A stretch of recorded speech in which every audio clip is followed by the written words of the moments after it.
السلام علیکم ورحمۃ اللہ وبرکاتہ۔ ان الحمد للہ نحمده ونستعینه ونستغفره ونعوذ باللہ من شرور انفسنا ومن سیئات اعمالنا من يهد الله فلا مضل له ومن يضلل فلا هادي له واشهد ان لا اله الا الله وحده لا شريك له واشهد ان محمدا عبده ورسوله يا أيها الذين آمنوا اتقوا الله حق تقاته ولا تموتن إلا وأنتم مسلمون يا أيها الناس اتقوا ربكم الذي خلقكم من نفس واحدة وخلق منها زوجها وبث منهما رجالا كثيرا ونساء واتقوا الله الذي تساءلون به والأرحام إن الله كان عليكم رقيبا يا أيها الذين آمنوا اتقوا الله وقولوا قولا سديدا يصلح لكم أعمالكم ويغفر لكم ذنوبكم ومن يطع الله ورسوله فقد فاز فوزا عظيما أما بعد فإن خير الحديث كتاب الله وخير الهدي هدي محمد صلى الله عليه وسلم وشر الأمور محدثاتها وكل محدثة بدعة وكل بدعة ضلالة وكل ضلالة في النار۔ أعوذ بالله السميع العليم من الشيطان الرجيم من همزه ونفخه ونفسه بسم الله الرحمن الرحيم وبشر الذين آمنوا وعملوا الصالحات أن لهم جنات تجري من تحتها الأنهار كلما رزقوا منها من ثمرة الرزق قالوا هذا الذي رزقنا من قبل وأتوا به متشابها ولهم فيها أزواج مطهرة وهم فيها خالدون إن الله لا يستحيي أن يضرب مثلا ما بعوضة فما فوقها فأما الذين آمنوا فيعلمون أنه الحق من ربهم وأما الذين كفروا فيقولون ماذا أراد الله بهذا مثلا يضل به كثيرا ويهدي به كثيرا وما يضل به إلا الفاسقين۔ ساری تعریفیں، حمد و ثنا، بڑائی، بزرگی، کبریائی اس اللہ رب العالمین کے لیے ہے جو خالق کائنات ہے، مالک ارض و سما ہے۔ اس کے بعد بے شمار درود و سلام نازل ہو سارے انبیاء علیہم السلام پر، اور خصوصاً ہمارے اور آپ کے نبی پیارے نبی محمد الرسول اللہ صلی اللہ علیہ وسلم کی ذات گرامی پر، جن کی مختلف اور گوناگوں مصروفیتوں اور مشکلات کے سبب ہم تک دین اسلام پہنچا۔ محترم ساتھیوں، سامعین و سامعات، گزشتہ ملاقات میں، گزشتہ درس میں ہم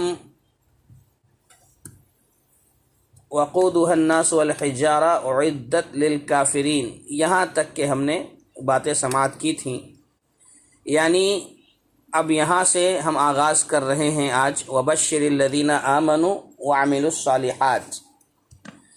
اس کے پہلے کی آیتوں میں اللہ تبارک و تعالی نے کفار کا انجام بتایا کہ کافروں کا کیا انجام ہوگا، ان کے لیے جہنم تیار کی گئی ہے۔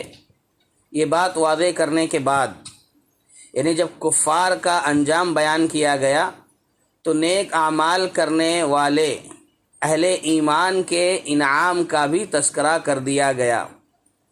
اور حقیقت میں قرآن مجید کا طریقہ یہی ہے کہ قرآن مجید ترغیب اور ترہیب، انذار اور تبشیر دونوں کو اکٹھا بیان کرتا ہے۔ قرآن مجید کا یہ انداز ہے، یہ طریقہ ہے کہ جب وہ ترغیب کی بات کرتا ہے تو ترہیب کی بھی بات کرتا ہے، جب وہ انذار کی بات کرتا ہے تو تبشیر کی بھی بات کرتا ہے، جب وہ ڈراتا ہے تو خوشخبری بھی سنانے کی بات کرتا ہے، خوشخبری بھی سناتا ہے، تاکہ مومن رحمت کی امید رکھے اور عذاب سے ڈرتا بھی رہے۔ یہی طریقہ ہے قرآن مجید کا۔ قرآن مجید میں یہ دونوں چیزیں ساتھ چلتی رہتی ہیں، انذار و تبشیر یہ دونوں ساتھ چلتی رہتی ہیں۔ اور جیسے کہ قرآن مجید کے حوالے سے ایک بات آئی ہے سورہ زمر میں، کتابا متشابہا مثانی، کہ یہ آیت، اس کی جو آیتیں ہیں قرآن مجید کی، یہ آپس میں ملتی جلتی ہیں۔ تو شارحین نے، مفسرین نے اس کے بارے میں یہی کہا ہے کہ صحیح ترین قول یہ ہے کہ مثانی سے مراد یہ ہے کہ کسی چیز کے ساتھ اس کا مقابل بھی مذکور ہو، کسی چیز کے ساتھ اس کا مقابل بھی ذکر کیا گیا ہو، یعنی مثال کے طور پر ایمان کے ساتھ کفر کا ذکر، جنت کے ساتھ جہنم کا ذکر، انذار کے ساتھ تبشیر کا ذکر، یہ مثانی کا مفہوم ہے، مثانی کا صحیح ترین مطلب ہے۔ یہ شارحین مفسرین نے نقل کیا ہے، کتابہ متشابہ مثانی تقشعر منہ جلود الذین، جو سورہ زمر کی آیت ہے۔ تو بہرحال ایک بات یہ سمجھ میں آئی کہ قرآن مجید کا یہ طریقہ ہے کہ قرآن مجید ترغیب اور ترہیب کی باتیں ساتھ ساتھ کرتا ہے، دونوں چیزیں ساتھ ساتھ چلتی رہتی ہیں۔ اس وجہ سے جب ذکر کیا کفار کے انجام کا، تو ذکر ہوا نیک لوگوں کے اعمال صالحہ کرنے والے مومنوں کے انعام کا بھی۔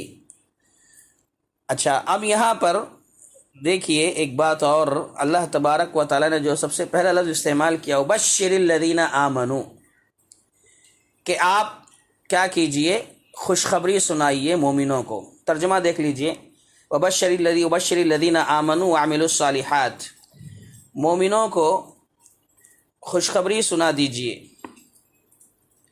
جو ایمان لائے اور عمل صالح کیے، ان کے لیے ایسے باغات ہیں جس کے نیچے نہریں بہہ رہی ہیں، نہریں جاری ہیں۔ تو بہرحال اور کہا جا رہا ہے کلما رزقوا منها من ثمرۃ رزقا، جب بھی انہیں جنت میں، باغات میں کوئی بھی پھل کھانے کو دیا جائے گا، رزق دیا جائے گا، تو وہ کہیں گے کہ یہ تو وہی ہے جو اس سے پہلے ہمیں دیا گیا، وَأُتُوا بِهِ مُتَشَابِهًا، یا اس سے مشابہ چیزیں دی گئیں، وَلَهُمْ فِيهَا أَزْوَاجٌ مُطَهَّرَةٌ، اور اس میں ان کے بیویاں ہوں گی، ایسی بیویاں جو پاک ہوں گی، اور وہ اس میں ہمیشہ رہیں گے۔ اب دیکھیے، وَبَشِّرِ الَّذِينَ آمَنُوا، مومنوں کو بشارت دی جا رہی ہے، خوشخبری سنائی جا رہی ہے۔ تو اس میں اہل علم نے یہ بیان کیا ہے کہ مومنوں کی زندگی میں خوشخبری کی کیا اہمیت ہے۔ اس سے کیا پتہ چلتا ہے مومنوں کی زندگی میں خوشخبری کی کیا اہمیت ہے؟ یہ ایک سوال ہے۔ تو کہتے ہیں کہ مومنوں کو کسی اچھی چیز کی خوشخبری دینا یہ مستحب عمل ہے۔ مومنوں کو کسی بھی اچھی چیز کی خوشخبری دینا، خیر کی خوشخبری دینا، یہ جو ہے پیارا عمل ہے، مستحب عمل ہے۔ اور یہ کہ اعمال ہیں، ان کا انعام اور بدلہ، نیکیوں کا انعام اور بدلہ، اور اعمال پر ابھارنے والی چیزوں کو واضح کر کے، بیان کر کے مومنوں کے اندر کیا ہوتا ہے، چستی پیدا ہوتی ہے، سرگرمی پیدا ہوتی ہے۔ تو مقصد یہی ہے کہ مومنوں کو کسی بھی اچھی چیز کی خوشخبری دی جانی چاہیے۔ اس سے کیا ہوتا ہے، مومنوں کے اندر چستی پیدا ہوتی ہے، سرگرمی پیدا ہوتی ہے، کیونکہ اعمال کا بدلہ دیا جائے گا۔ اعمال پہ ابھارنے والی جو چیزیں ہیں، جب وہ ایک مومن سنے گا تو مزید اس میں وہ عمل کرنے میں آگے بڑھے گا، اور اس کے لیے عمل کرنا آسان ہو جائے گا اور ہلکا ہو جائے گا۔ تو اس آیت کریمہ میں بشارت سنائی گئی، تو اس سے معلوم ہوتا ہے کہ بشارت سنانا یہ مستحب عمل ہے۔ جیسے کہ آپ اس حدیث کو بھی اگر یہاں پر لا لیں اپنے ذہن میں، تو بات میں ذرا سا مضبوطی آ جائے گی۔ جیسے کہ اللہ کے نبی صلی اللہ علیہ وسلم نے بیان فرمایا ایک حدیث میں، تو معاذ رضی اللہ تعالیٰ عنہ نے کہا کہ اللہ کے نبی صلی اللہ علیہ وسلم، کیا میں یہ لوگوں کو بتا دوں کہ جو لوگ جو ہم نے حق العباد اور حق اللہ کی جو حدیث پڑھی ہے اسی کے اندر ہے، تو معاذ رضی اللہ تعالیٰ نے کہا اللہ کے نبی کیا میں یہ بتا دوں لوگوں کو؟ تو آپ نے کہا لا تبشرہم، ان کو مت بتاؤ، ورنہ کیا ہوگا، وہ اس پر بھروسہ کر لیں گے۔ یعنی اس سے استدلال کیا جاتا ہے کہ خوشخبری دی جانی چاہیے، اور یہاں جو اللہ کے نبی صلی اللہ علیہ وسلم نے منع فرمایا ہے وہ ایک خاص مقصد تھا جس کے لیے منع فرمایا ہے۔ تو بہرحال یہاں پر اس آیت کریمہ میں سب سے بڑی بشارت جو بتائی گئی ہے، سب سے بڑی بشارت جو ہے وہ انسان کو جو حاصل ہوتی ہے وہ ایمان کی ہے۔ آمنو، سب سے بڑی بشارت، سب سے بڑی خوشخبری انسان کو جو ملتی ہے وہ ایمان کی ہے، اور اس کے بعد عمل صالح کی توفیق ہے، یہ بشارت ہے، یہ خوشخبری ہے۔ اور اسی طریقے سے ایک اور بات، تیسری بشارت وہ ہوتی ہے جب اسے موت کے وقت حاصل ہوتی ہے، جیسے کہ بعض آیتوں میں اس کی شرح کرتے ہوئے مفسرین نے لکھا ہے تنزل الملائکہ، کہ جب انسان الذین قالوا ربنا اللہ ثم استقاموا تتنزل علیہم الملائکہ، کہ جب ایک اہل استقامت کی موت ہوتی ہے تو اس کی موت کے وقت فرشتے آسمان سے اتر کر خوشخبری سناتے ہیں، بشارت سناتے ہیں۔ تو بہرحال یعنی رنج نہ کرو، غم نہ کرو، تو ایک خوشخبری جو ہے اس کی موت کے وقت اسے ملتی ہے، اور اس کے بعد ایک بشارت وہ ہے جو اسے ہمیشہ کے لیے جنت میں پہنچ کر ملنے والی ہے، حاصل ہونے والی ہے۔ اللہ تعالی ہم سب کو جنت الفردوس میں اعلیٰ مقام عطا فرمائے، آمین۔ تو بہرحال مومنوں کو بشارت دینی چاہیے، یہ مستحب عمل ہے، خوشخبری دینی چاہیے، مستحب عمل ہے، اور قرآن مجید میں جو سب سے بڑی بشارت ہے اس کا تذکرہ یہاں پر ہو چکا ہے۔ اب آگے بڑھتے ہیں، وبشر الذین آمنوا، ایمان کی جو بات ہے یہ ہم سب جانتے ہیں کہ ایمان کی تعریف میں یہ بات بتائی گئی ہے کہ زبان سے اقرار کرنا، دل سے یقین کرنا اور عمل کرنا۔ اب یہاں دیکھیے ایمان کے بعد عمل صالح کے درمیان میں واو آیا ہے۔ مفسرین یہاں بیان کرتے ہیں ایک نقطہ کہ جو حرف عطف استعمال ہوا ہے نا واو، کہ ایمان لائے اور عمل صالح کیے، تو کہتے ہیں کہ یہ دونوں الگ الگ چیزیں نہیں ہیں، کیونکہ عموماً واو جو آتا ہے یہ بیان کرنے کے لیے آتا ہے کہ یہ الگ ہے، یہ الگ ہے نا، لیکن یہاں کہہ رہے ہیں کہ یہ دونوں الگ الگ چیزیں نہیں ہیں۔ اس کا یہ مطلب نہیں ہے کہ ایمان اور عمل صالح الگ الگ چیزیں ہیں، بلکہ ایمان کے بعد عمل صالح کا ذکر خاص طور پر، خصوصی طور پر اس لیے کیا گیا ہے کہ عموماً اس میں کوتاہی ہوتی ہے لوگوں سے، عمل صالح میں لوگوں سے کوتاہی ہو جاتی ہے، حالانکہ عمل سے خالی ایمان کافی نہیں ہے، اور ہم نے تعریف بھی پڑھی ہے کہ عمل ایمان میں داخل ہوتا ہے۔ اور اگر بڑی پیاری بات کہتے ہیں، استدلال کرتے ہیں، اگر عطف ہی کی وجہ سے دونوں کو ایک دوسرے سے الگ سمجھا جائے، یعنی واو کو بیچ میں لا کر کے ایمان کو الگ سمجھا جائے اور عمل صالح کو الگ سمجھا جائے، تو سورہ عصر کی جو آیت ہے نا، الا الذین آمنوا وعملوا الصالحات وتواصوا بالحق وتواصوا بالصبر، تو اس میں چاروں چیزوں کو ایک دوسرے سے الگ ماننا پڑے گا۔ یعنی مثال کے طور پر حق کی وصیت، صبر کی وصیت، یہ عمل صالح سے کوئی الگ چیز ہے۔ وعملوا الصالحات کہا گیا، وتواصوا بالحق وتواصوا بالصبر، تو حق کی وصیت کرنا بھی عمل صالح میں ہے اور صبر کی وصیت کرنا بھی عمل صالح میں ہے۔ اگر اس واو کے ذریعے سے اس کو اس طرح سے عطف کو مانا جائے گا تو گویا یہ الگ الگ چیزیں ہو جائیں گی، حق کی وصیت، صبر کی وصیت عمل میں شامل نہیں ہے، داخل نہیں ہے، تو پھر کیوں واو کو ذکر کیا گیا یہاں پر؟ فوراً واو لا کر کے کیوں ذکر کیا گیا؟ اس لیے ذکر کیا گیا ہے کہ آدمی ان کو معمولی سمجھ کر لاپرواہی نہ کرے، بے اعتنائی نہ برتے۔ اور یہاں پر جو آمنو کے ساتھ اکثر و بیشتر وعملوا الصالحات کا جو استعمال ہوتا ہے، اس کا مطلب یہی ہوتا ہے کہ عام طور پر لوگ اعمال صالحہ میں سستی کر لیتے ہیں، غفلت برت لیتے ہیں، اس لیے اس کا تذکرہ ہو رہا ہے۔ اچھا، عمل صالح کب ہوگا؟ عمل صالح کب ہوتا ہے؟ تو جیسے کہ عمل صالح کب ہوتا ہے، تو سب سے پہلے اس کی جو شرط ہے وہ ایمان ہے، اور ایمان کا ذکر پہلے آ چکا ہے۔ وبشر الذین آمنوا کہا، ایمان پہلے آ گیا ہے، اور وعملوا الصالحات کہا جا رہا ہے۔ تو عمل صالح کب ہوتا ہے؟ عمل صالح کسے کہتے ہیں؟ کیونکہ جب تک عمل صالح نہیں ہوگا انسان کے اعمال قابل قبول نہیں ہوں گے۔ قیامت کے دن ایسا ہوگا کہ کچھ لوگ ایسے آئیں گے جن کے پاس اعمال کے پہاڑ ہوں گے، لیکن اللہ تبارک و تعالیٰ ان کو بکھرے ہوئے ذرات بنا دے گا، جیسے کہ کہا وَقَدِمْنَا إِلَى مَا عَمِلُوا مِنْ عَمَلٍ فَجَعَلْنَاهُ هَبَاءً مَنْثُورًا، کہ ہم کیا کریں گے؟ اعمال کو ہباء منصورہ بنا دیں گے۔ کچھ لوگ ایسے ہوں گے جو اعمال کر کے بھیجے ہوں گے، لیکن ہم اسے ہباء منثورا بنا دیں گے، بکھرے ہوئے ذرات بنا دیں گے۔ اور ہباء منثورا کسے کہتے ہیں؟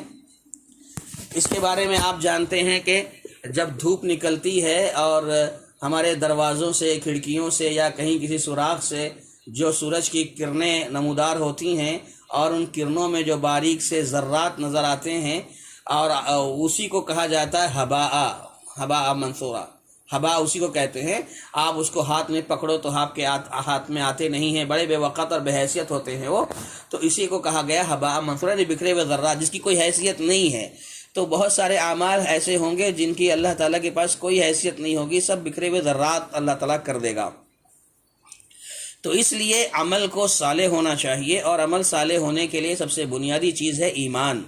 اگر ایمان نہ ہو، بہت سارے غیر مسلم ہیں جو روزے رکھتے ہیں، تو کیا ان کا روزہ ان کو فائدہ پہنچائے گا؟ ہرگز نہیں پہنچائے گا، کیونکہ ایمان ان کے پاس نہیں ہے۔ ایمان بنیادی شرط ہے۔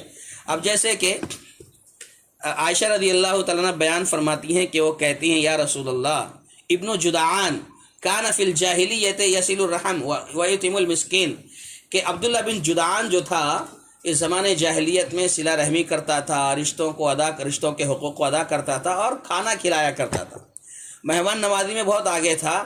تو کیا اس کو اس کی یہ چیزیں، اس کے یہ کام اسے کچھ فائدہ پہنچائیں گے؟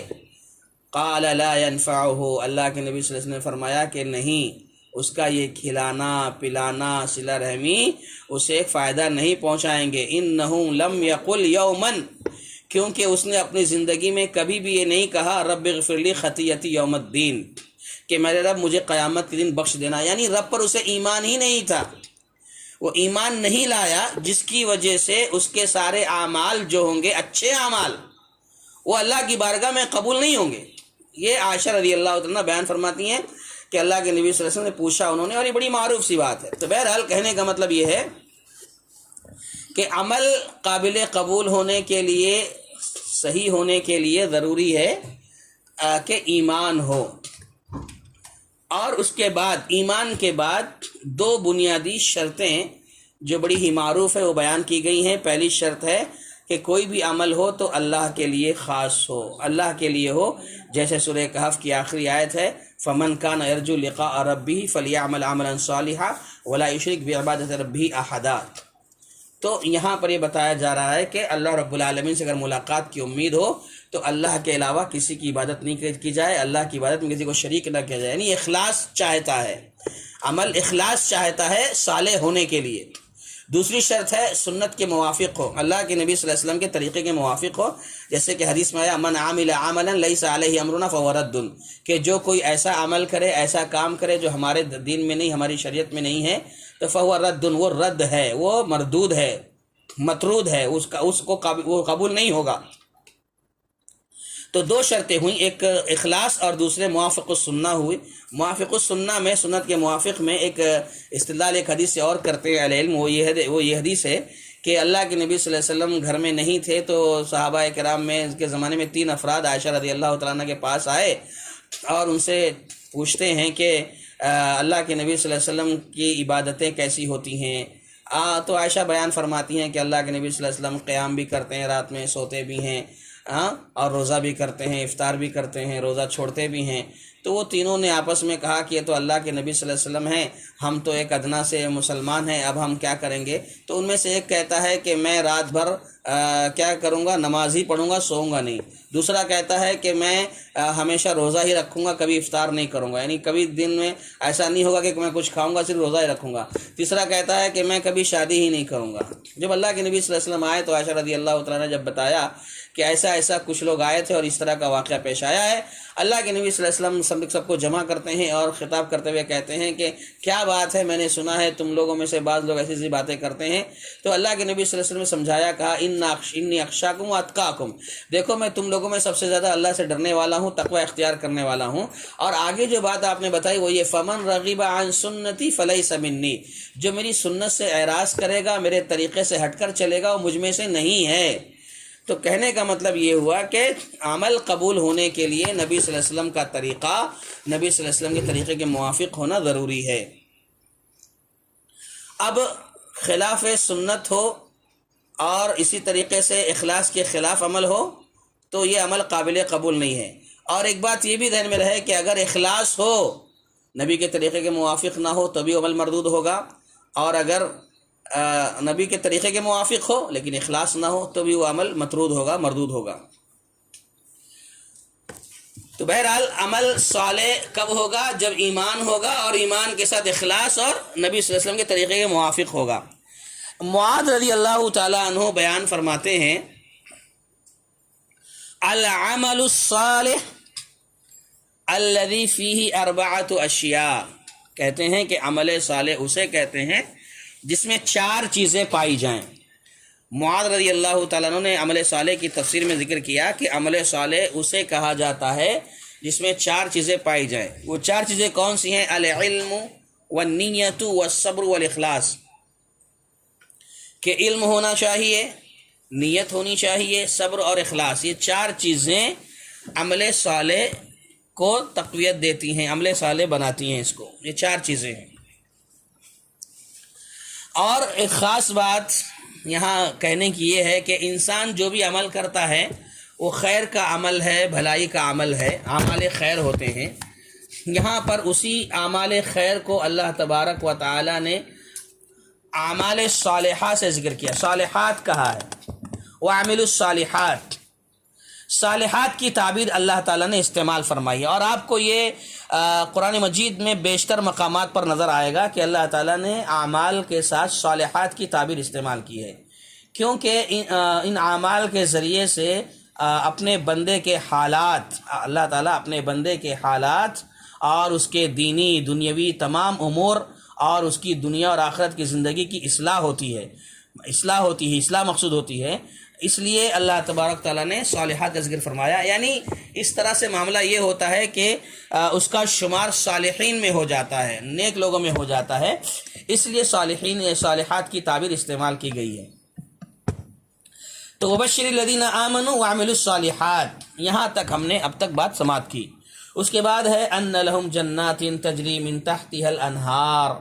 اب یہاں پر یہ بتایا جا رہا ہے کہ جو اہل ایمان ہیں، اعمال صالحہ کرنے والے ہیں، ان کے لیے ایسے باغات ہیں جس کے نیچے نہریں جاری ہیں، نہریں بہہ رہی ہیں۔ سبحان اللہ، جنت کا تذکرہ آیا۔ اب دیکھیے، کلما رزقوا من ثمرۃ رزقا قالوا هذا الذي رزقنا من قبل، یہ ترجمہ ہو گیا۔ انسان کی لذت اور عیش و آرام کی جو بنیادی چیزیں ہیں دنیا کے اندر، جو انسان لذت کی زندگی گزارنا چاہتا ہے، اس کے لیے بنیادی چیزیں 3 ہوتی ہیں عام طور پر۔ انسان دنیا میں جو لذت کی زندگی اور آرام کی زندگی گزارتا ہے، اس کی 3 بنیادی چیزیں ہوتی ہیں۔ وہ 3 چیزیں اگر آدمی کے پاس ہوں تو وہ لذت کی زندگی گزارتا ہے، آرام و آسائش کی زندگی گزارتا ہے۔ ایک ہے رہائش، رہنے کی جگہ ہو، اور دوسرا ہے کھانا پینا، اور تیسرا ہے نکاح۔ یہ 3 چیزیں ایسی ہیں کہ انسان کی یہ لذت کا سامان ہے اور آرام و آسائش کی بنیادی چیزیں ہیں، یہ بتایا گیا۔ اب انہی 3 چیزوں کا خیال کر کے دیکھیے آگے آیت میں اس کا تذکرہ ہے۔ رہائش انسان کی لذت کا ایک عنصر ہے، ایک بڑی چیز ہے۔ رہائش، رہنا، گھر کا ملنا، یہ ایک بہت بڑی چیز ہے انسان کی آسائش اور آرائش کے لیے۔ تو اللہ تعالیٰ نے فرمایا ان لہم جنات تجری من تحتها الانہار، اہل ایمان اور عمل صالح والوں کے لیے رہائش کے لیے، رہنے کے لیے کیا ہے؟ ایسے باغات ہیں جس کے نیچے نہریں جاری ہوں گی۔ سبحان اللہ۔ اچھا، نہریں جاری ہوں گی، رہنے کے لیے ایسے باغات ہوں گے۔ اب کھانے پینا یہ دوسری چیز ہے، تو کھانے پینے کے لیے کیا ہوگا؟ کلما رزقوا منها من ثمرۃ رزقا، یہ اللہ نے بیان کر دیا کہ جب جب انہیں کھانے کے لیے رزق دیا جائے گا تو وہ کہیں گے کہ یہ تو اس سے پہلے ہم نے استعمال کر لیا ہے۔ بہرحال کلما رزقوا منها من ثمرۃ رزقا اللہ نے فرمایا۔ اور نکاح کے لیے یہ تیسری چیز اللہ نے فرما دیا، وَفِيهَا أَزْوَاجٌ مُطَهَّرَةٌ، کہ اس میں پاکیزہ بیویاں ہوں گی۔ تو انسان کی آرائش اور آرام کے لیے، لذت کے لیے 3 چیزیں ہوتی ہیں، رہنا، کھانا پینا اور نکاح، اور ان تینوں کا تذکرہ اللہ تعالیٰ نے کر دیا۔ اب اس سب چیزیں ہونے کے باوجود بھی انسان کو یہ فکر لاحق رہتی ہے. کیا فکر لاحق رہتی ہے کہ ارے رہنے کو تو اچھا ملا ہوا ہے، پتہ نہیں یہ کب گر جائے گا، ڈھہ جائے گا، ٹوٹ جائے گا، کبھی ہو سکتا ہے رہائش کا معاملہ ختم ہو جائے، کھانا پینا مل رہا ہے برابر، کبھی ایسا ہوگا کہ کبھی نہیں ملے گا، یہ بھی ٹینشن رہتا ہے انسان کو. نکاح بھی ہو جاتا ہے تو کبھی ٹینشن رہتا ہے کبھی یہ بھی زندگی ختم نہ ہو جائے. ایسے اس طرح سے بھی ہمیشہ ٹینشن رہتا ہے کہ کبھی یہ ہو سکتا ہے یہ نعمتیں جو حاصل ہوئی ہیں کبھی یہ زائل ہو جائیں گی تو لذت اور جو آرام و سکون ہے سب ختم ہو جائے گا. تو اس طرح کا خوف جو انسان کو لاحق رہتا ہے ان تینوں چیزوں کے پانے کے باوجود، اللہ نے اس خوف کو یہ کہہ کر دور کر دیا کہ ہم فیہا خالدون، اس میں ہمیشہ رہیں گے. سبحان اللہ. دیکھیے ہم فیہا خالدون، یہ تمہارے رہنے کے لیے جو جنات ہیں، باغات ہیں، اور کھانے پینے کے جو رزق ہے جنت میں، اور جو بیویاں ہیں، یہ ایسا نہیں ہے کہ چند دنوں کے بعد ختم ہو جائیں گی، یہ ہمیشہ رہنے والی ہیں، ہمیشہ یہ جنت میں رہنے والی ہیں. یہ اللہ تبارک و تعالیٰ نے ذکر کر دیا. اب یہاں پر شارحین مفسرین نے جنت کے حوالے سے بات جنت کی جب آئی ہے تو جنت کے حوالے سے کچھ بیان کرتے ہیں، کچھ اس کی وضاحت کرتے ہیں کہ جنت جو ہے سبحان اللہ ایسی جگہ ہے جسے کسی آنکھ نے دیکھا نہیں، کسی کان نے سنا نہیں، اور کسی نے تصور بھی نہیں کیا ہوگا کہ جنت اتنی پیاری جگہ ہے. جیسے کہ وہ فلا تعلم نفس ما اخفی لهم من قرۃ اعین کی تفسیر میں آتا ہے نا کہ اللہ تبارک و تعالی اپنے بندوں کی آنکھوں کو ٹھنڈک پہنچانے کے لیے جو چیز چھپا کر رکھا ہے اسے کوئی نہیں جانتا، اسے کوئی نہیں جانتا.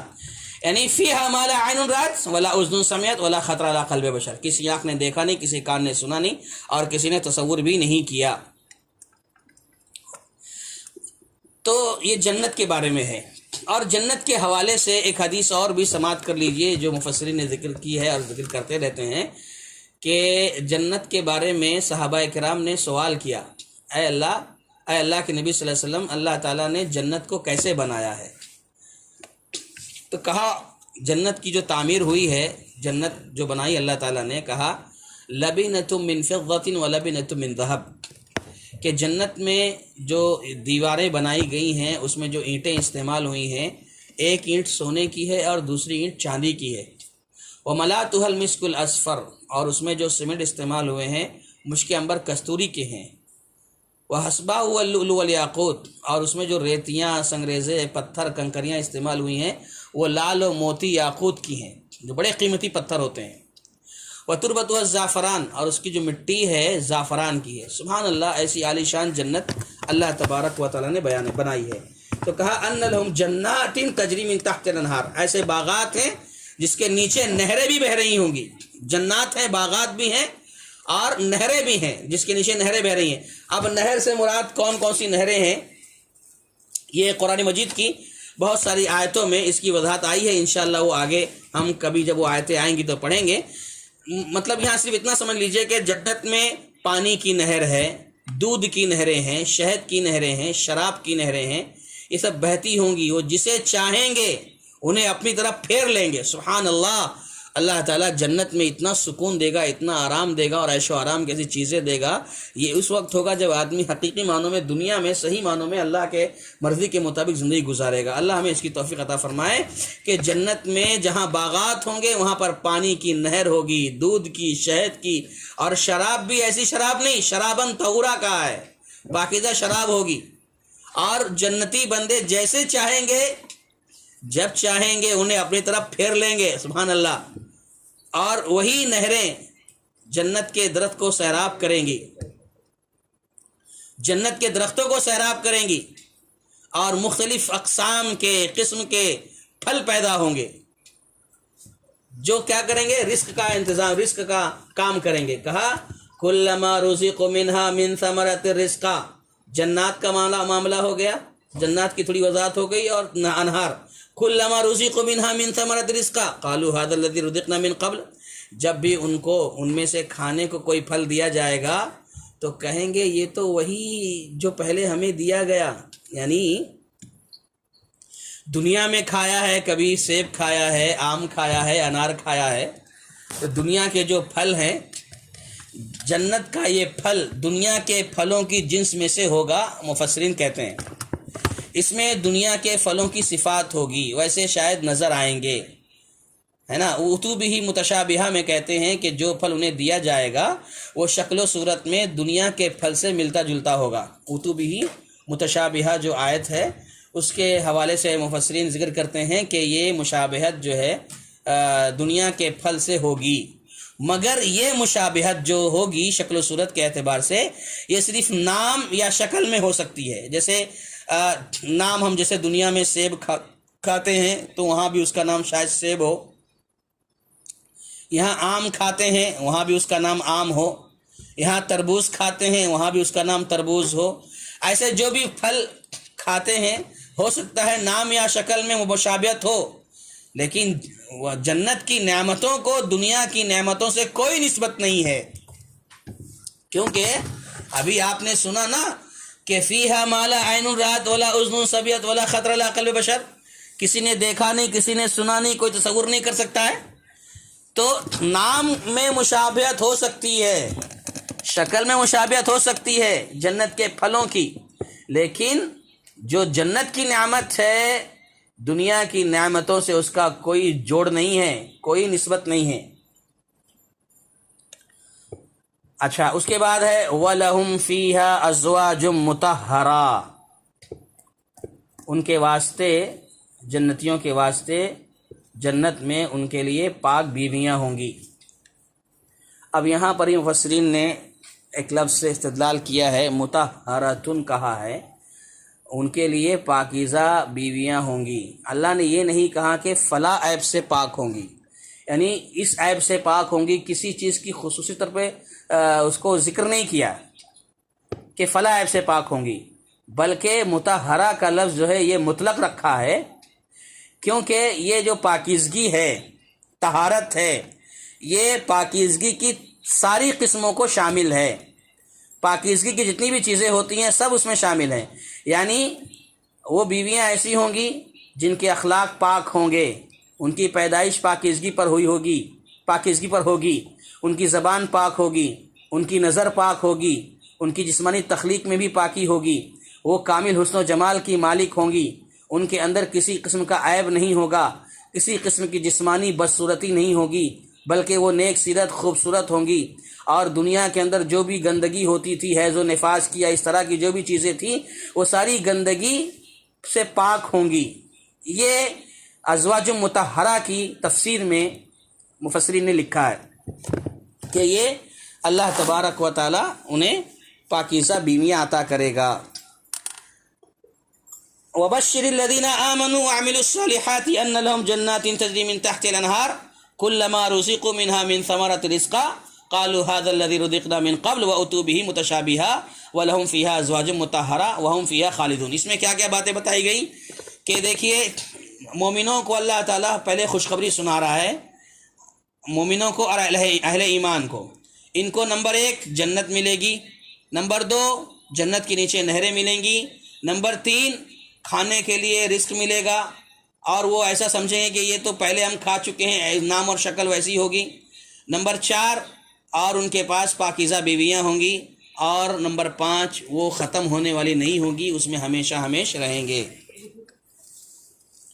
اب آگے چلتے ہیں، آگے دیکھیے، آگے اللہ نے فرمایا ان اللہ لا یستحی ان یضرب مثلا ما بعوضة فما فوقها فاما الذين آمنوا فيعلمون انه الحق من ربهم واما الذين كفروا فيقولون ماذا اراد الله بهذا مثلا يضل به كثيرا ويهدي به كثيرا وما يضل به الا الفاسقين۔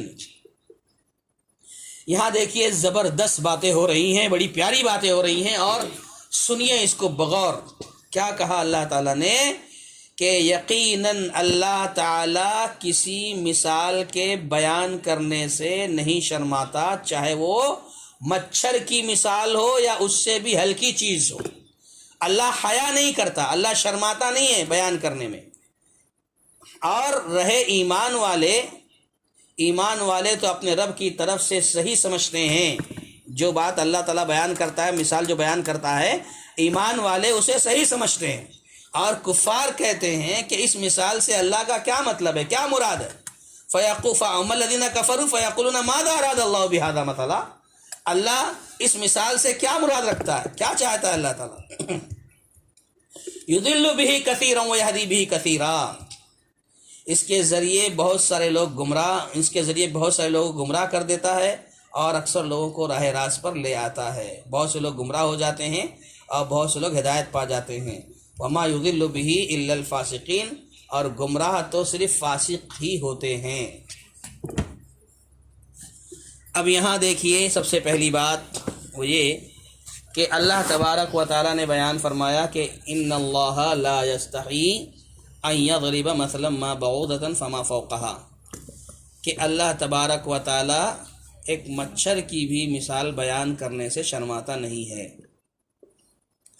آپ نے دیکھا ابھی تفسیر کے دوران ہم جب قرآنی آیتوں کو پڑھ رہے ہیں سورہ بقرہ سے ابتدائی آیتوں سے، تو اب تک ہم نے 2 مثالیں منافقین کی پڑھی ہیں. منافقین کی 2 مثالیں ہم نے پچھلے درس میں پڑھی ہیں. اس کے علاوہ اللہ تعالیٰ نے قرآن مجید میں مکھی کی بھی مثال دی ہے. سورہ حج میں مکھی کی مثال دی ہے، سورہ عنکبوت میں مکڑی کی مثال دی ہے، سورہ اعراف میں کتے کی مثال دی ہے، سورہ جمعہ میں گدھے کی مثال دی ہے. تو اللہ تبارک و تعالیٰ نے ایسی چیزوں کو، مکھی ہے، مکڑی ہے، کتا ہے، گدھا ہے، ایسوں کو اللہ تعالیٰ نے بطور مثال پیش کیا ہے. بطور مثال یہ سب چیزیں پیش کی گئی ہیں. تو اور یہ بات بھی ذہن میں رہے کہ کفار و منافقین کو اللہ تعالیٰ نے چیلنج کیا کہ اگر تمہیں اس قرآن کے بارے میں ذرا بھی شک ہے تو اس جیسی ایک آیت بنا کر پیش کرو. جب اس چیلنج کا یہ لوگ جواب نہیں دے سکے، یہ منافقین اور کفار جب اس چیلنج کا جواب نہیں دے سکے تو ایک اعتراض جڑ دیا. کیا اعتراض جڑ دیا؟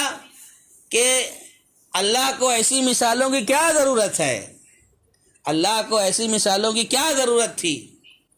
تو یہ اسی کا جواب اللہ تعالیٰ دے رہے. ان اللہ لا یستحی ان یضرب مثلا ما بعوضۃ فما فوقها، کہ اللہ کسی بھی چیز کو بطور مثال پیش کرنے سے شرماتا نہیں ہے، اور یہ کوئی عیب نہیں ہے، یہ کوئی عیب نہیں ہے کہ اللہ تعالیٰ شرمائے، اللہ حیا کرے مثال بیان کرنے سے. اب وہ مثال مچھر کی ہو یا پھر جو اس سے بھی بڑھ کر حقیر اور کمتر ہو، مثلا مچھر کا پر ہو یا مچھر یا ایک ذرہ بھی ہو، اس کی بھی مثال بیان کرنے سے اللہ شرماتا نہیں ہے، اور یہ کوئی عیب کی بات نہیں ہے.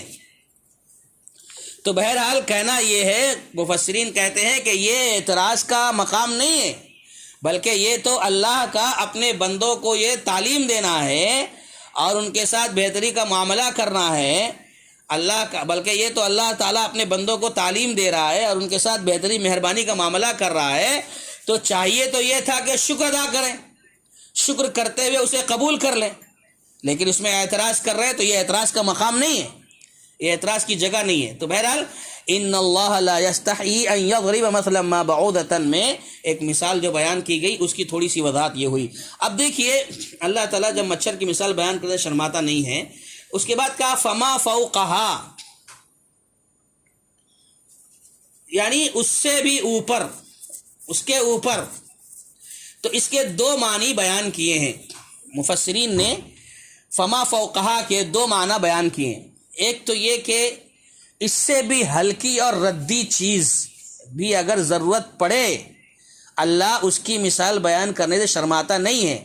اگر کسی کو ہدایت مل جائے، کوئی جہنم سے بچ جائے، جنت میں اسے داخلہ مل جائے اور وہ اللہ کے غصے سے بچ جائے، تو اس کو سمجھانے کے لیے اگر مچھر سے بھی ہلکی ردی چیز کی بھی مثال دینا ہو تو اللہ شرماتا نہیں ہے. یعنی یہ مطلب ہے ہلکی سے ہلکی چیز، ردی چیز کی مثال. جیسے کسی شخص کی بخیلی کا ایک شخص ذکر کرے، کوئی بخیل ہے، اس کی بخیلی کا تذکرہ ایک آدمی کر رہا ہے اور کہتا ہے کہ کیا کہتا ہے دوسرے آدمی کے بارے میں، کہ کہتا ہے کہ دیکھو جو فلاں بخیل ہے نا یہ اس سے بھی بڑھ کر ہے. ایک آدمی بخیل ہے، دوسرا آدمی جب سامنے نظر آتا ہے تو کہتا ہے کہ دوسرا جو آدمی ہے پہلے بخیل والے آدمی سے بڑھ کر ہے. تو اس سے مراد کیا ہوتی ہے؟ اس کا مطلب کیا ہوتا ہے کہ یعنی دوسرا والا پہلے والے سے بھی زیادہ گرا ہوا ہے. تو یہ مطلب ہے، یعنی جو مچھر کی مثال بیان کی ہے اس سے بھی کمتر اگر کوئی مثال ہوتی ہو تو اللہ تعالیٰ اسے بھی بیان کرنے میں حیا نہیں کرے گا. ایک معنی یہ بیان کیا گیا. دوسرا معنی یہ ہے کہ اس سے زیادہ بڑی اس لیے کہ بھلا مچھر سے ہلکی اور چھوٹی چیز اور کیا ہوگی. دوسرا معنی یہ بتایا گیا کہ اس سے زیادہ بڑی یعنی کہ مچھر سے ہلکی اور چھوٹی چیز اور کیا ہو سکتی ہے. فما فوقا، اس سے چھوٹی چیز اور ہو کیا سکتی ہے جو اللہ اور مزید بیان کرے. یہ مطلب بیان کرتے ہیں. یہاں پر ایک بات اور کہ جو سائنسداں ہیں، تحقیقات ریسرچ کرنے والے، سائنسی انکشافات نے یہ واضح کیا ہے کہ مچھر کے بارے میں بتاتے ہیں کہ مچھر کے بارے میں سب سے بڑی اور جدید ترین تحقیق یہ آئی ہے کہ مچھر کے پیٹھ کے اوپر ایک چھوٹا سا کیڑا ہوتا ہے. فما فوقہ کی تفسیر میں کر رہے ہیں کہ سائنسی انکشافات کی روشنی میں کہ مچھر کے پیٹھ کے اوپر ایک چھوٹا سا کیڑا ہوتا ہے جو خوردبین سے، کیا بولتے ہیں وہ جو دوربین لگاتے ہیں، خوردبین لگاتے ہیں اور ان کو باریک باریک چیزوں کو جو ہے دیکھتے ہیں، جو خوردبین سے دیکھا جا سکتا ہے وہ کیڑا خوردبین سے دیکھا جا سکتا ہے جو مچھر کے پیٹھ کے اوپر ہوتا ہے. تو اللہ نے فرمایا کہ اللہ مچھر کی اور اس کے اوپر جو چھوٹی سی چیز ہے اس کی مثال سے بھی نہیں شرماتا ہے. اللہ کیوں شرمائے بھائی؟ وہ ہر چیز کا خالق ہے. ہاں، ہر چیز کا اللہ خالق ہے. شرمانا تو ان لوگوں کو چاہیے جو اللہ کی ناقدری ناشکری کرتے ہیں اور اس کے دین کو روکنے کی کوشش کرتے ہیں. تو بہرحال یہ بھی مفسرین نے ذکر کیا ہے، اور اس کے حوالے سے ان اللہ لا یستحی ان یضرب مثلا ما بعوضۃ کے حوالے سے مفسرین کے الگ الگ اقوال ہیں. میں چند اقوال آپ کے سامنے پیش کر رہا ہوں تاکہ بات کھل کر اور واضح ہو جائے. قتادہ رحمۃ اللہ علیہ بیان فرماتے ہیں کہ جب قرآن میں مکڑی اور مکھی کی مثال بیان ہوئی تو مشرکین کہتے ہیں ایسی حقیر چیزوں کو بیان کر کے قرآن جیسی اللہ کی کتاب میں اس کی کیا ضرورت تھی. ایسی حقیر چیزوں کو بیان کرنے کی کیا ضرورت تھی قرآن مجید میں، مکھی کی مثال، مچھر کی مثال. تو جواب میں یہ آیت نازل ہوئی. کون سی؟ ان اللہ لا یستحی ان یضرب مثلا ما بعوضۃ، کہ مشرکین اور کفار یہ کہتے تھے کہ کیا ضرورت پیش آئی ہے اللہ تعالیٰ کو کہ اس جیسی کتاب میں مچھر کی مثال بیان کرے. تو یہ آیت نازل ہوئی. ربیع ابن انس رحمہ اللہ فرماتے ہیں کہ یہ خود ایک مستقل مثال ہے. مچھر ایک خود مستقل مثال ہے. کہتے ہیں کہ جو دنیا کے بارے میں بیان کی گئی ہے کہ مچھر جب تک بھوکا ہوتا ہے، مچھر کی ایک خود مستقل مثال دی جاتی ہے دنیا کے حوالے سے، دنیا کے بارے میں کہ مچھر جب تک بھوکا ہوتا ہے زندہ رہتا ہے. دیکھیے ایک بات مشہور ہے یہ کہ مچھر جب تک بھوکا ہوتا ہے زندہ رہتا ہے، جیسے ہی خون چوس کر موٹا تازہ ہوا مر جاتا ہے وہ. اسی طرح یہ لوگ ہیں جب دنیا کی نعمتیں انہیں حاصل کر لیتے ہیں، جب دنیا کی نعمتوں کو یہ لوگ دل کھول کر حاصل کر لیتے ہیں، پا لیتے ہیں، وہیں اللہ کی پکڑ ان پر آ جاتی ہے. جیسے ایک جگہ فرمایا اللہ تعالیٰ نے قرآن مجید میں فَلَمَّا نَسُوا مَا ذُكِّرُوا بِهِ فَتَحْنَا عَلَيْهِمْ أَبْوَابَ كُلِّ شَيْءٍ حَتَّى إِذَا فَرِحُوا بِمَا أُوتُوا أَخَذْنَاهُمْ بَغْتَةً. سورہ انعام کی آیت ہے، جب یہ ہماری نصیحت بھول جاتے ہیں تو ہم ان پر تمام چیزوں کے دروازے کھول دیتے ہیں، یہاں تک کہ وہ اترانے لگتے ہیں، تکبر کرنے لگتے ہیں. تو ہم کیا کرتے ہیں؟ اچانک پھر انہیں پکڑ لیتے ہیں. جب انہیں بہت ساری نعمتیں حاصل ہو جاتی ہیں، خوب پا لیتے ہیں، پیٹ بھر جاتا ہے دنیا کی نعمتوں سے، اترانے لگتے ہیں، گھمنڈ کرنے لگتے ہیں، تو ہم انہیں پکڑ لیتے ہیں. جیسے مچھر جب تک بھوکا رہتا ہے زندہ رہتا ہے، جب پیٹ بھر گیا مر جاتا ہے. ایسے ہی دنیا میں کچھ لوگ ایسے ہوتے ہیں جو دنیا کی نعمتوں کو پا کر پیٹ بھر لیتے ہیں اور پھر گھمنڈ کرنے لگتے ہیں، اترانے لگتے ہیں، تو اللہ تعالیٰ انہیں اچانک پکڑ لیتا ہے، ان کی گرفت کر لیتا ہے. اچھا، اس کے بعد ہے وَأَمَّا الَّذِينَ آمَنُوا فَيَعْلَمُونَ أَنَّهُ الْحَقُّ مِنْ رَبِّهِمْ وَأَمَّا الَّذِينَ كَفَرُوا فَيَقُولُونَ مَاذَا أَرَادَ اللَّهُ بِهَذَا مَثَلًا یضل بہ کثیرا ویہدی بہ کثیرا، اس کے ذریعے اللہ تعالیٰ بہت سے لوگوں کو ہدایت سے نوازتا ہے اور بہت سے لوگوں کو گمراہ کر دیتا ہے۔ اللہ تبارک تعالیٰ نے جو مثال بیان کی ہیں یہ ایسی مثال ہے، چاہے وہ منافقین کی مثالیں ہوں یا قرآن مجید میں جو بھی مثالیں ہوں، اللہ تعالیٰ جو مثالیں دیتا ہے، بیان فرماتا ہے قرآن مجید میں، یہ مثالیں اہل ایمان کے ایمان میں اضافہ کرتی ہیں اور کفر والوں کے کفر میں اضافہ کرتی ہیں۔ ایمان والے جو ہوتے ہیں ان کے ایمان میں مزید اضافہ ہو جاتا ہے، اور جو کفر والے ہوتے ہیں ان کے کفر میں بھی اضافہ ہو جاتا ہے جب مثالیں اللہ تعالیٰ بیان کرتا ہے۔ اور یہ سب اللہ تبارک و تعالیٰ کے قانون قدرت اور مشیت کے تحت ہی ہوتا ہے، جیسے کہ اللہ تعالیٰ نے فرمایا، سورہ نساء کی آیت ہے، نولیہ ما تولی، جس طرف کوئی پھرتا ہے ہم اسی طرف اس کو پھیر دیتے ہیں۔ ایک آدمی ہدایت پر آنا ہی نہیں چاہتا ہے اور بار بار اسی طرف چاہتا ہے، گمراہی کی طرف، تو اللہ پھیر دیتا ہے اس کو۔ اور اس میں جو ایک لفظ استعمال ہوا ہے وما یضل بہ الا الفاسقین، فسق کسے کہتے ہیں؟ فسق جو ہے یہ اطاعت الہی سے، اللہ تعالیٰ کی اطاعت و بندگی سے خروج کو کہتے ہیں۔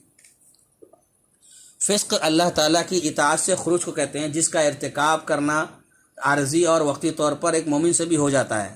ایک مومن بھی فسق کے کام کر جاتا ہے عارضی طور پر، وقتی طور پر، لیکن اس آیت میں جو فسق مراد ہے، اس سے مراد اطاعت الہی سے پوری طرح سے خروج ہے، یعنی کفر کا معاملہ ہے۔ یہاں جو وما یضل بہ الا الفاسقین کا لفظ استعمال ہوا ہے، یہاں فاسق سے مراد کافر ہیں، یہاں کفر مراد ہے۔ امام مجاہد رحمۃ اللہ علیہ فرماتے ہیں یہ مثالوں کے حوالے سے کہ مثالیں چاہے چھوٹی ہوں یا بڑی ہوں، ایماندار اس پر ایمان لاتے ہیں اور انہیں حق سمجھتے ہیں اور ان سے ہدایت پاتے ہیں، اور فاسق کہتے ہیں کہ اللہ کا اس سے کیا مقصد ہے، یعنی وہ کیا کر رہے ہیں، وہ اس کا مذاق اڑا رہے ہیں، اللہ تعالیٰ کی مثالوں کا مذاق اڑا رہے ہیں یہ لوگ۔ تو بہرحال ان اللہ لا یستحی ان یضرب مثلا ما بعودۃ فما فوقها۔ اب یہاں پر ایک بات اور سرسری طور پر مجھے ذکر کرنی ہے، وقت بھی ختم ہونے قریب آ جا رہا ہے، کہ اللہ تبارک و تعالیٰ نے کہا کہ اللہ تبارک و تعالیٰ حیا نہیں کرتا ہے، شرماتا نہیں ہے، کس سے؟ ایک مکھی کی، مچھر کی مثال بیان کرنے سے اللہ شرماتا نہیں ہے۔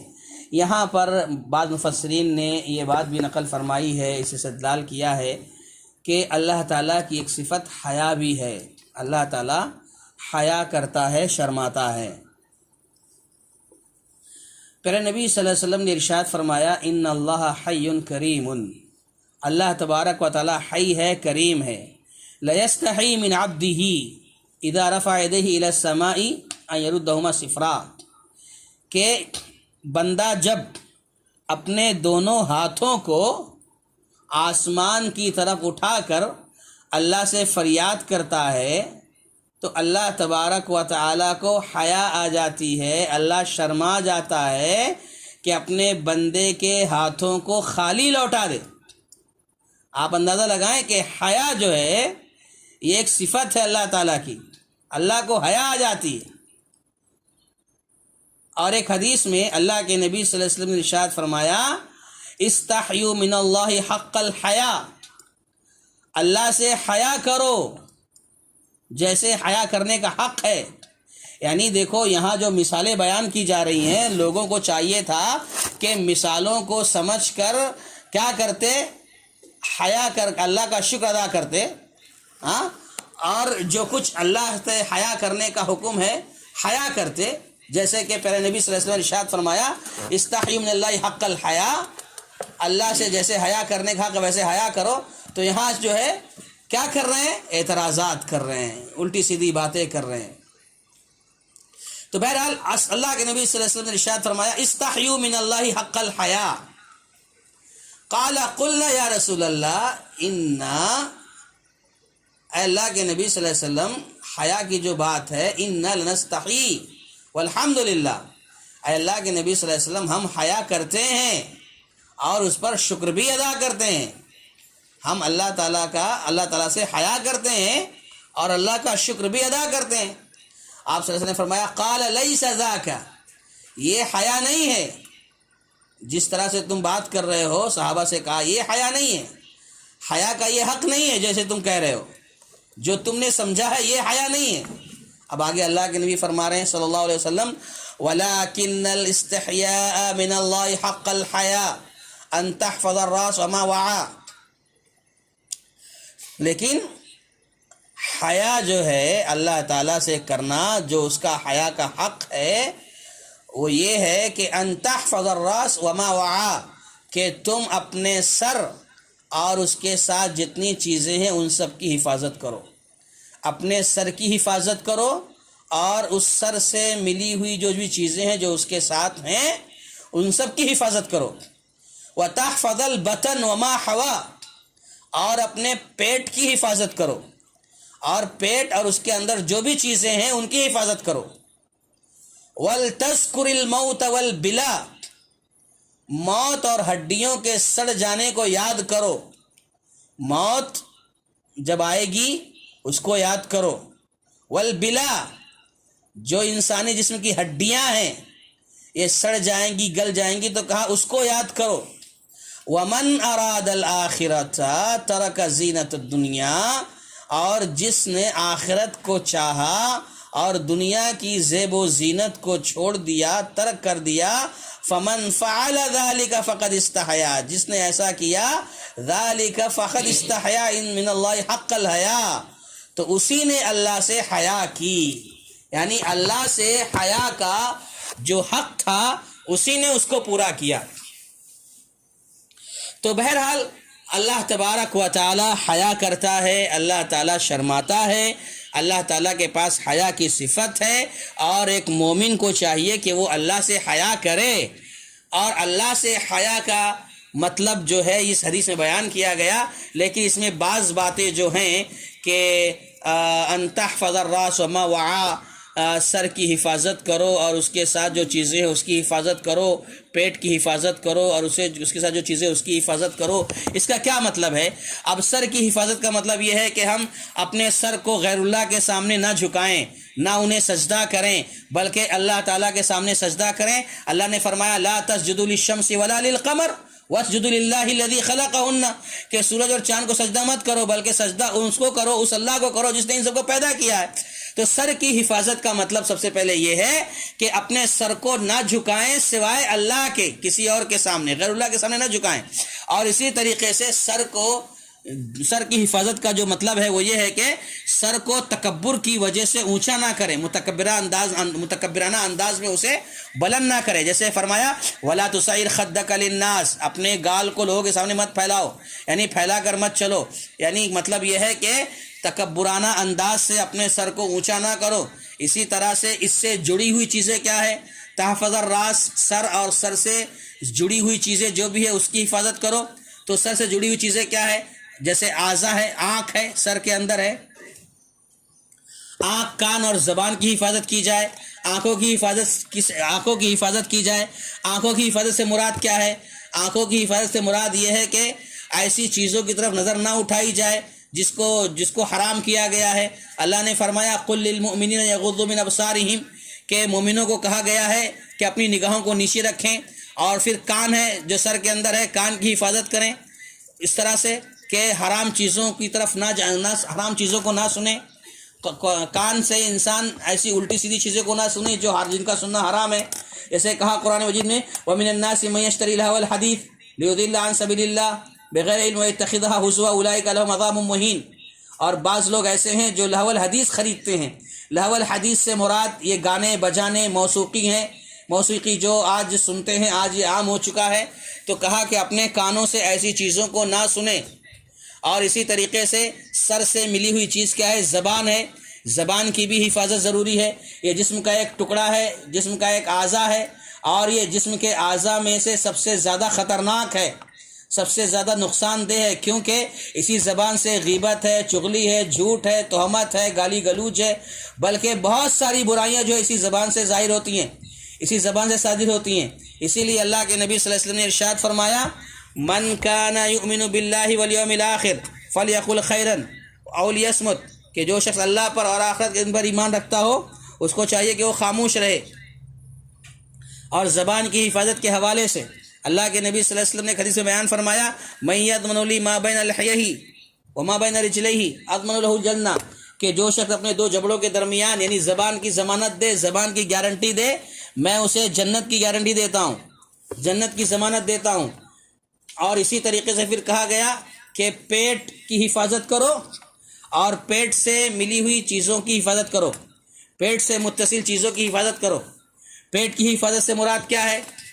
پیٹ کی حفاظت سے مراد یہ ہے کہ حرام کھانے سے بچا جائے، حرام چیز کھانے سے اجتناب کیا جائے۔ اللہ نے فرمایا وَلَا تَأْكُلُوا أَمْوَالَكُمْ بَيْنَكُمْ بِالْبَاطِلِ، کہ اپنے مالوں کو آپس میں باطل طریقے سے نہ کھاؤ۔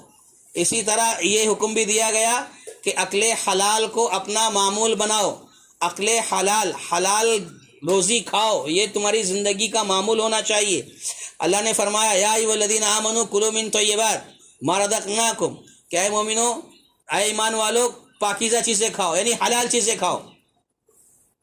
تو گویا پیٹ کی حفاظت کا مطلب یہ ہے کہ حرام چیزوں سے بچا جائے، حرام کھانوں سے بچا جائے، اور پیٹ سے ملی ہوئی، پیٹ سے جڑی ہوئی، پیٹ سے منسلک جو چیزیں ہیں، جو اعضاء ہیں، وہ کیا ہیں؟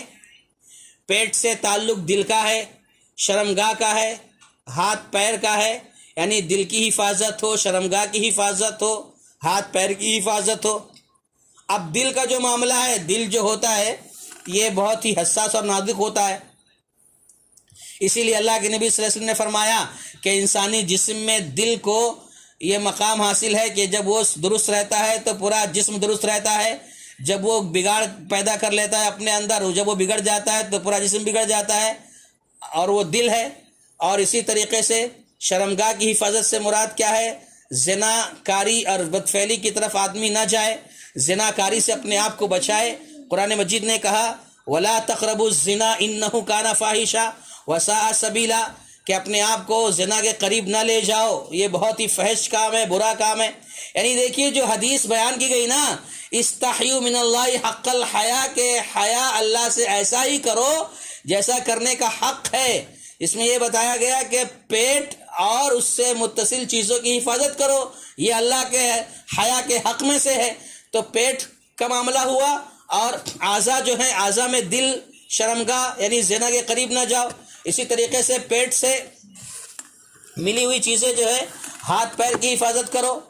ہاتھ یعنی ہاتھ کی حفاظت اس طرح سے ہو کہ ان ہاتھوں کے ذریعے نافرمانی نہ ہو، معصیت نہ ہو، گناہ کا کام نہ ہو۔ اللہ تعالیٰ نے، اللہ کے نبی صلی اللہ علیہ وسلم نے ارشاد فرمایا المسلم من سلم المسلمون من لسانہ ویدہ، کہ ایک کامل مسلمان، مکمل مسلمان وہ ہے جس کی زبان سے اور اس کے ہاتھ سے دوسرے لوگ محفوظ رہیں، یعنی ہاتھ سے محفوظ رہیں۔ اور پیر کے تعلق سے کہا گیا، پیر کی حفاظت کا مطلب کیا ہے؟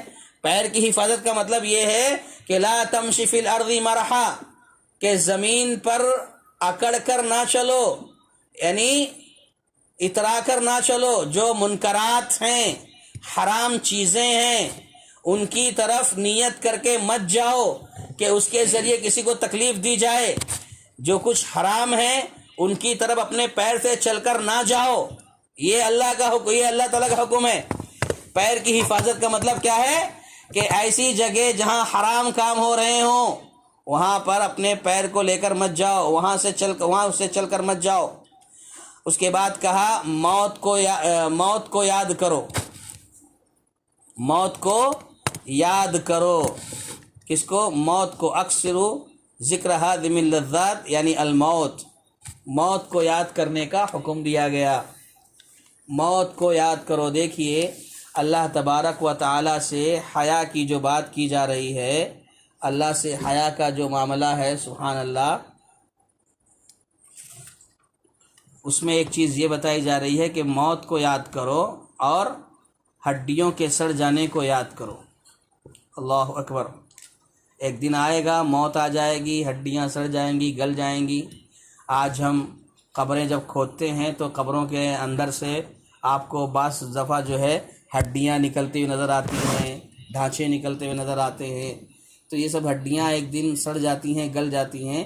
تو کہا اللہ تعالیٰ سے حیا کرنے کا حق یہ ہے کہ موت کو یاد کرو، یعنی اکثروا ذکر ہادم اللذات، یعنی الموت، جو لذت و ختم کرنے والی چیزیں ہیں، موت کو یاد کرو۔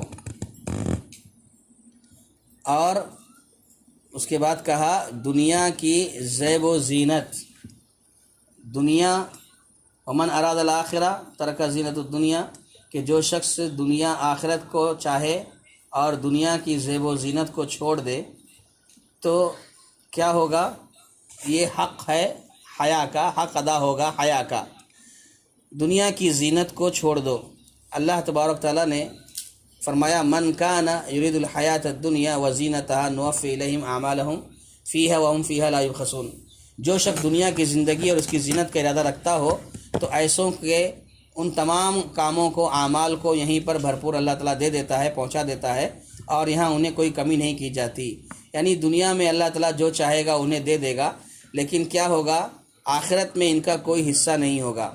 تو بہرحال یہ جو چیزیں بیان کی گئیں اس حدیث میں، اللہ کے نبی صلی اللہ علیہ وسلم نے بیان فرمایا ہے کہ اللہ تبارک و تعالیٰ سے حیا کرو۔ اللہ تعالیٰ خود حیا کرتا ہے، اللہ کی صفت حیا کرنا، ان اللہ لا یستحی ان یضرب مثلا ما بعوضۃ، اللہ تعالیٰ شرماتا نہیں ہے، تو اللہ تعالیٰ حیا کرتا ہے، یہ صفت واضح ہوتی ہے اللہ تعالیٰ کی۔ تو لہذا اللہ کے نبی صلی اللہ علیہ وسلم نے کہا کہ تم ویسے ہی حیا کرو جیسے اللہ تعالیٰ سے حیا کرنے کا حق ہے۔ اور حیا کرنے کا حق کیا بتایا اللہ کے نبی صلی اللہ علیہ وسلم نے؟ اپنے سر کی حفاظت کرو، سر سے جڑی ہوئی چیزوں کی حفاظت کرو، اپنے پیٹ کی حفاظت کرو، پیٹ سے جڑی ہوئی چیزوں کی حفاظت کرو، اور موت کو یاد کرو، اور ہڈیاں جب سڑ جائیں گی اس کو یاد کرو، اور آخرت کو چاہو، دنیا کی زینت کو چھوڑ دو۔